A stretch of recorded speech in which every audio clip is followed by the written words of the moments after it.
We have a chronically depredating wolf pack for the last 4 to 5 years, the Chestnut pack, and it's devastating to the livestock producers out here.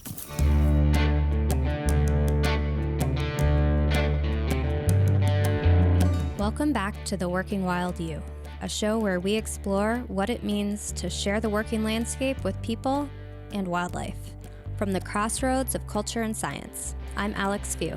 And I'm Jared Beaver. And you just heard from Tom Berkmeyer. Third generation rancher out in the Chestnut country. We run cow-calf pairs on public lands and the rest on private. The Chestnut country he's referring to, that's in Oregon, the northeast corner to be exact. This area, tucked up in Wallowa County, has it all. Mountains, high prairies, rivers, montane forest, abundant elk, and rangelands to support livestock production. And wolves. And yes, quite a few wolves. During this season, we've been spending a lot of time in the Northern Rockies, in the states where gray wolves first returned to the West, whether by reintroduction or recolonization. But it just so happens that dispersing wolves from Idaho denned in both eastern Oregon and Washington in the same year, 2008. And with different geographies, different management goals, and different politics defining these states, wolves entered a new push-pull of politics and management. That's right. There's a really sharp divide between the big cities, Seattle and Portland on the coast, west of the mountains, and the vast eastern part of the state, which is dominated by agricultural land. So these states are basically split geographically and somewhat politically down the middle. And wildlife managers in Oregon and Washington are trying to strike a tricky balance. They're looking to manage the impacts of wolves on livestock producers in the eastern half of the state, while looking to address the desires of many folks in the western half of the state, where the cities are, who want to see wolves return to much of their habitable range. Basically, state wildlife biologists are just getting yelled at from both sides of the issue. It's tough to make anyone happy. And while incorporating these multiple values is admirable, managers are running into challenges. A working middle path is hard to come by in a situation this polarizing. I think that the problem, honestly, is it comes down to politics. There's just groups that are tugging people from both sides into that space that creates, this rural-urban divide. We're really just increasing the divide between everyone. Mm-hmm. It's just causing a lot more stress. It's causing distrust, a lot of distrust. It's causing increasing tension. And I think it's definitely increased a lot of on the down low wolf killings. I think if we had a more open system, I think if we were following the wolf plan, I think if we had options for lethal take of wolves that were causing problems, I don't think you would see entire packs wiped out with poison.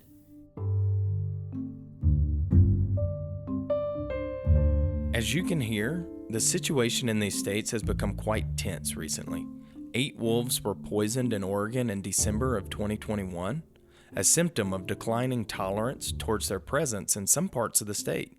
To be clear, this has not been associated with livestock producers.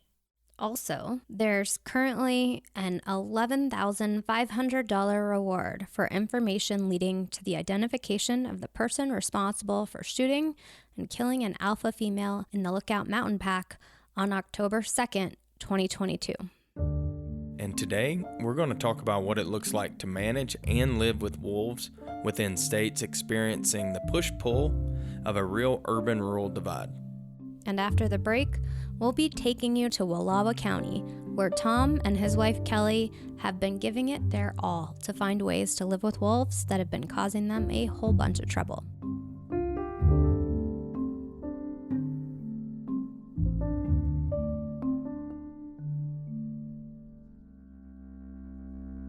Working Wild You is a proud part of Natural Resources University, a podcast network delivering science-based information for your natural resource management. Other current network series include Timber University, Fish University, Deer University, Fire University, and Habitat University. Available wherever you get your podcasts.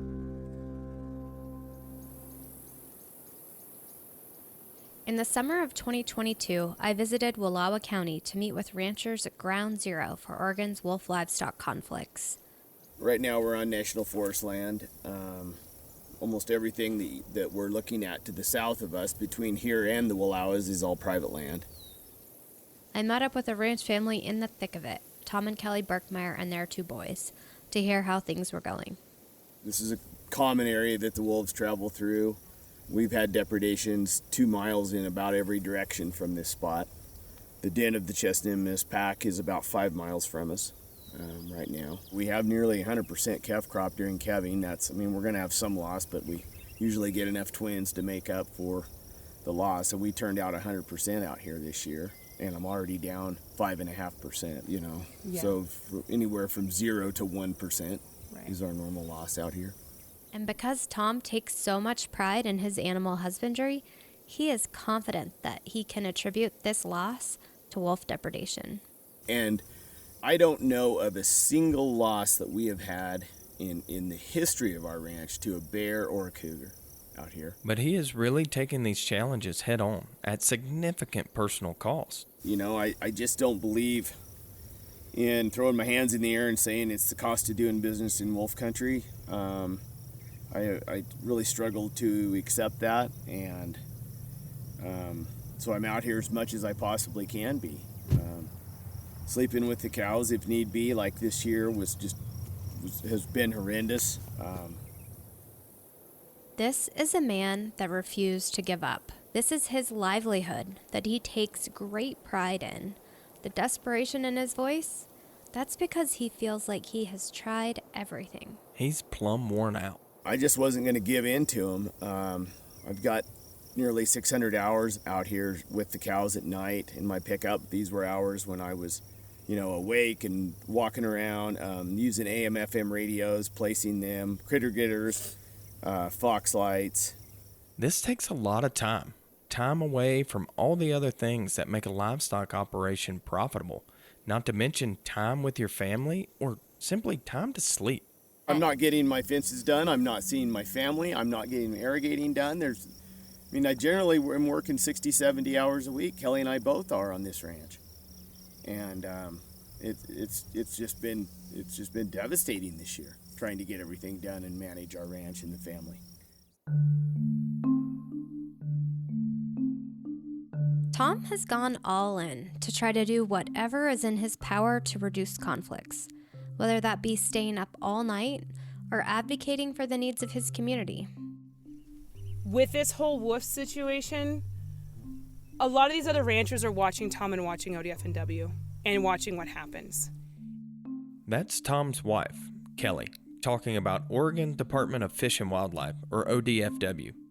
Kelly is a professional rangeland management specialist and consultant, and she works on the ranch.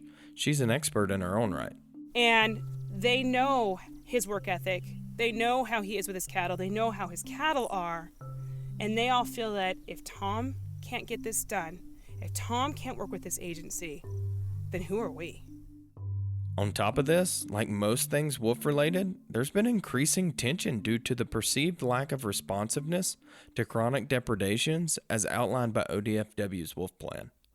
And we've heard over and over from ranchers that they just want ODFW, Oregon Department of Fish and Wildlife, to follow the wolf plan. And on the other side, wolf managers are saying, we're just following the wolf plan. And that rancher moved cows off and had a heifer 2 bit up and did not bother to call. He was done. I'm about the last person playing right now due to the frustrations. And I'm doing it for myself and for my fellow ranchers to force ODF&W through what we are doing out here, this documentation, this incredible amount of non-lethal, to force them to follow the wolf plan and to protect our cattle.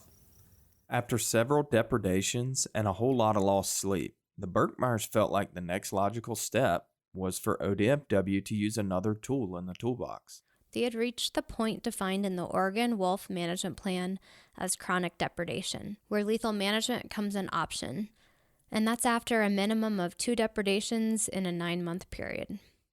Let's be clear, lethal management is killing wolves and is one way to prevent conflict. But Oregon has a few requirements that must be in place before lethal control becomes a viable option.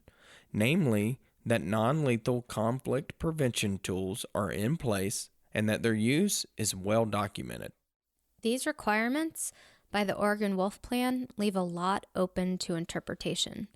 And that flexibility can be a good thing, but it requires trust. And right now, that's hard to come by. And here is where the wolf management plan in Oregon gets stuck between a rock and a hard place. As we learned last episode, Oregon is looking to simultaneously support wolf dispersal into one part of the state while adaptively managing conflict in another. For many people in the state, and this country more broadly, lethal control can be a tough pill to swallow. But also for folks who are living with wolves in Oregon, lethal control is an important marker that wolf managers are reacting appropriately to livestock depredations and following the agreed-upon steps in the Oregon Wolf Plan. Here's Roblyn Brown, Oregon's wolf coordinator, on how ODFW sees lethal control. A wolf population can withstand about 15% loss during the year and still have a growing population. So limited lethal removal does not stop the conservation of wolves in Oregon. It's important to respond appropriately in the rare instances where wolves show they are primarily taking livestock, not natural prey. That can benefit wolf management and social tolerance. So in an attempt to balance these different perspectives, wolf managers in Oregon have resorted to incremental pack removal, where they issue permits to remove 1 or 2 wolves at a time. So let's take a close look at what this might mean for reducing conflicts. Okay, let's go back to a 2015 paper by Liz Bradley. This study found that without lethal control, a depredation event was typically followed by another an average of 19 days later. But when agencies removed part of the pack within a week or two after that first depredation, the average time to the next depredation event increased to 64 days. The study also found full pack removal increased the average time to the next depredation event to 730 days, or about 2 years. There appears to be a lot of conflicting data on this. An often cited paper by Wilgus and Peoples found that for each wolf killed, the odds of future depredation increases. And in analyzing this data, they missed one important factor, that the wolf population significantly increased during the 25-year study period. But with lethal control, there's a long history of using science to support one's values. And science hasn't really reached consensus when it comes to incremental pack removal. Let's hear how ODFW has been managing chronic depredations. Our goal for lethal removal is not retribution for the loss of livestock. We are doing lethal removal to reduce currently occurring depredation. We've had some good success with targeting specific animals and incremental removal in Oregon. Sometimes we know it's the yearlings that are depredating. In that case, we focus on the yearlings. Some research shows that removing the entire pack will provide a longer window without depredation. We've done that a couple times in Oregon when it was the best option. But another viable option is to use in a state with less than 200 wolves is to remove a few at a time incrementally. It may end up with the entire pack being removed, but so far it has also resolved conflict several times before the whole pack was removed. And what Roblyn is describing is an approach taken by a lot of other states when the wolf population was small. It's not like they have 1,000 wolves in Oregon, like they do in Montana and Idaho now. And while we can talk about effectiveness of lethal control and share science and all of that other jazz, it really comes down to values. We hear from producers across the West. They want to be recognized for the positive values they provide for society.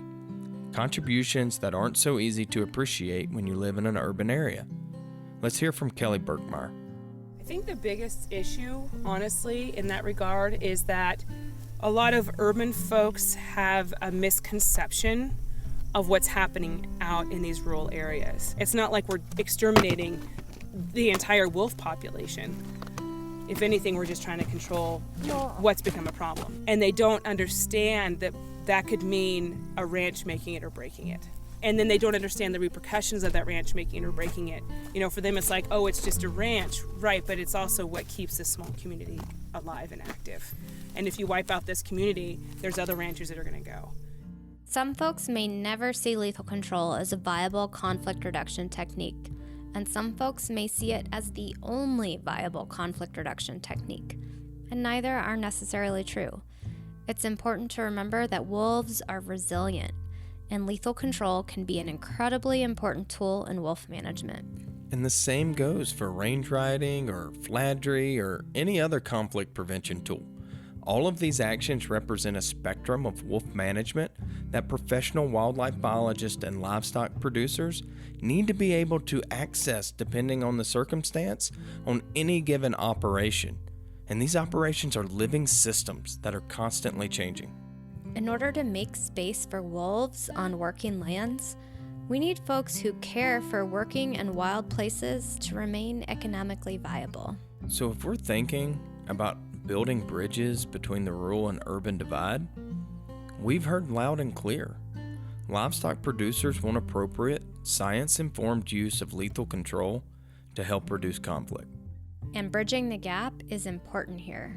It opens the door for continued conversation, which can lead to effective collaboration. After the break, we'll talk to someone who's thinking deeply about an evidence-based approach to conflict prevention and lethal control.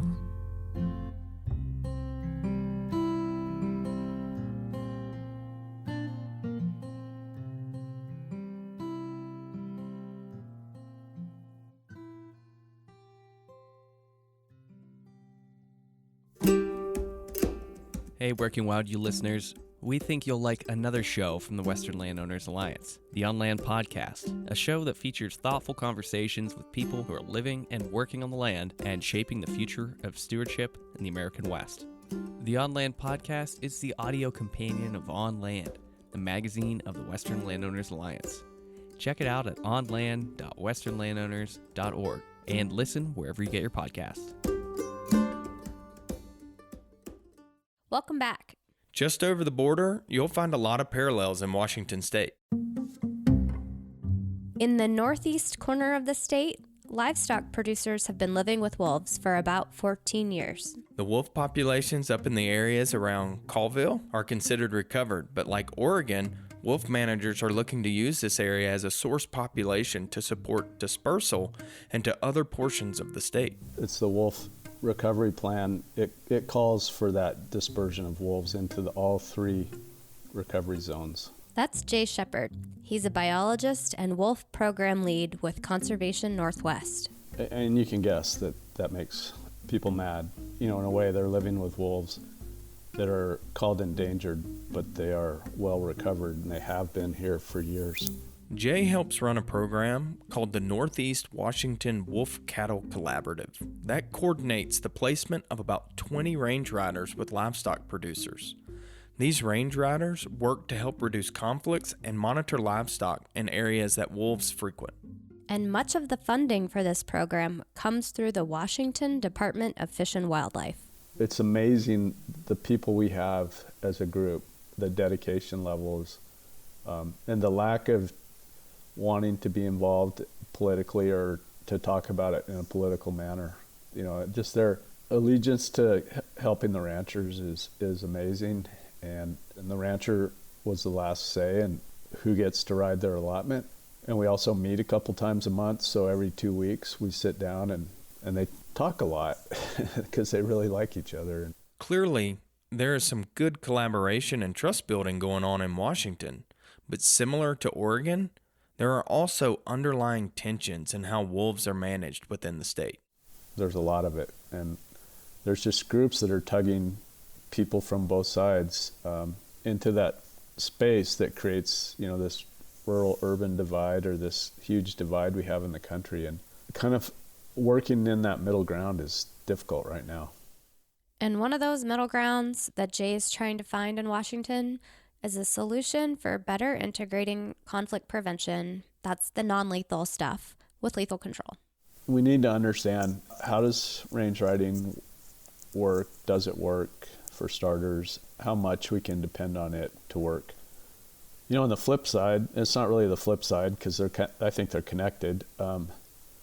Experimenting with lethal control and seeing what aspect of that works best. And by working best, I don't mean what aspect kills wolves to make them stop killing cattle. I mean, what aspect of lethal control has some level of lethal removal while killing the least amount of wolves possible? And potentially, I think if we tried to figure out how it worked best, we could probably kill less wolves than we do. And in order to do that, we need to better understand when and where it is effective to use these practices. Where can we find win-win solutions that work for wildlife conservation and agricultural production? I would like to see some form of humane padded leg hold trapping and then euthanizing. Trapping humanely and euthanizing has a lot of support from the ranching community too. So, that's interesting, but, it's resource intensive. What Jay's talking about here is that once a wolf pack learns to kill livestock, it becomes more than an opportunistic killing. It can be hard to stop. Wolves are social learners. They teach those behaviors within their pack, and those learned behaviors can persist for generations. But if you can nip it in the bud, then you can theoretically prevent an escalation to chronic conflict and whole pack removal. There are some real constraints to identifying individuals responsible for depredation and trapping them in a timely manner. It's not super feasible given the resource constraints within wildlife management. And rather than removing that tool, we need to be thinking about how best to innovate the use of lethal control along with all the other tools to be as effective as possible. But currently, there's significant top-down pressure in Washington state to reduce the use of lethal control. In a recent lawsuit, environmental groups are suing the Forest Service for allegedly creating conditions for chronic conflict on an allotment in the Kettle Range on the Colville National Forest in northeast Washington. In a press release, Wild Earth Guardians, Western Watersheds Project, and the Kettle Range Conservation Group cite the killing of 26 wolves in this area since 2012 as the motivating factor. Litigation over lethal control or wolf management can happen when collaboration breaks down, when either side of folks on this rural-urban divide think that the state or federal agencies are not supporting their interests or needs as chronic conflict continue. The WAG, the Wolf Advisory Group in Washington, has tried to address this by creating high conflict zones and having conflict specialists from the state develop chronic conflict zone maps. So the Washington Wolf Advisory Group is composed of diverse stakeholders in wolf management, and they make recommendations to reduce wolf conflicts that are aligned with the state's wolf conservation and management plan. That fell through pretty hard. Last year, the state declined to go lethal because non-lethal was not good enough, and all ranches rejected the chronic conflict zone management style. So what are you going to do? I don't know. There's just kind of this fundamental difference in worldview between those people that did that lawsuit and the ranch that has been grazing in their Kettle Mountain allotments since 1947. And so, it is public land. It's owned by all, and the wolves are owned by all the people in the state. But they've had those allotments for a long time. So they feel a sense of ownership too, and that it's an attack on their livelihood. In this Kettle Range lawsuit, public lands grazing's the real issue here, as it is in many other battles involving wolves on public lands. And when we get back, we're going to go a step deeper into the changing values that underpin all of this conflict over wolves and lethal management.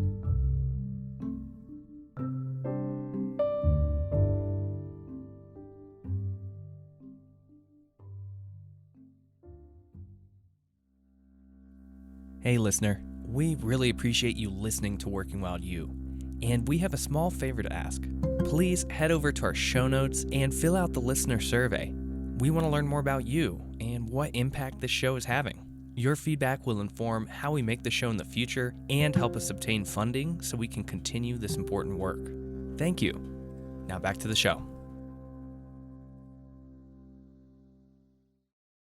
So far, we've discussed what wolf management looks like in the Pacific Northwest, and how really a lot of the conflict stems from the management practice of lethal control. And even the presence of public land grazing in the first place. And really underlying all of this conflict around lethal control is a fundamental shift in the way that some folks view wildlife in the West.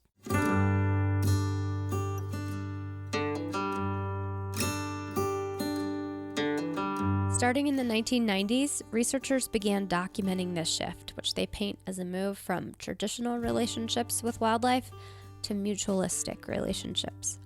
And while this is kind of science jargon categories for wildlife values, really, simply put, traditionalists are those who believe animals should be used for the purposes that benefit humans. So let's think hunting or medical research. And on the other hand, mutualists often believe that animals deserve the same basic rights as people. They project human traits onto animals, so think Bambi. So as states like Oregon and Washington urbanize, the population is increasingly thinking of wolves more as people. And this makes management like lethal control less palatable to an increasing percentage of the population. If we want to link this back to the wolves, what's happening in Oregon is more of a preservation aspect of wolf management as opposed to a conservation aspect of wolf management.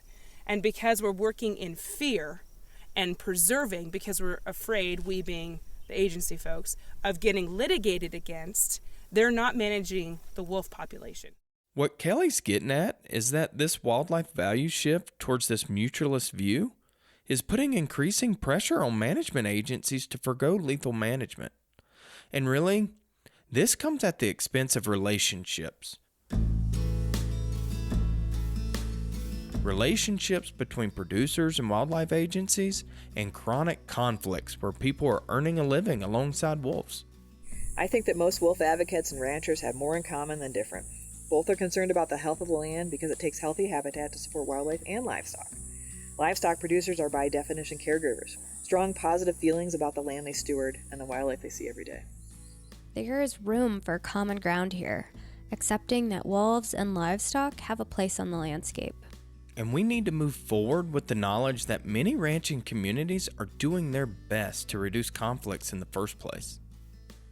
Next time, we'll be jumping into a big project that Jared and I are both working on, along with a lot of other folks. And this project is all about supporting land stewards working to prevent wolf livestock conflicts. Hope to see you next time. Working Wild U is a production of Montana State University Extension and Western Landowners Alliance, with support from the Arthur M. Blank Family Foundation, Western SARE, and listeners like you. Today's episode was directed and edited by Zach Altman and produced by Matthew Collins, Zach Altman, Alex Few, Jared Beaver, and Abby Nelson, with editing support from Kathleen Shannon. Our hosts are Jared Beaver and Alex Few. Louis Wirtz is our executive producer. Music is from Artlist and Blue Dot Sessions. Special thanks to Tom and Kelly Berkmeyer, Roblin Brown, Kim Kearns, and Jay Shepard. Thanks, and we'll see you next time.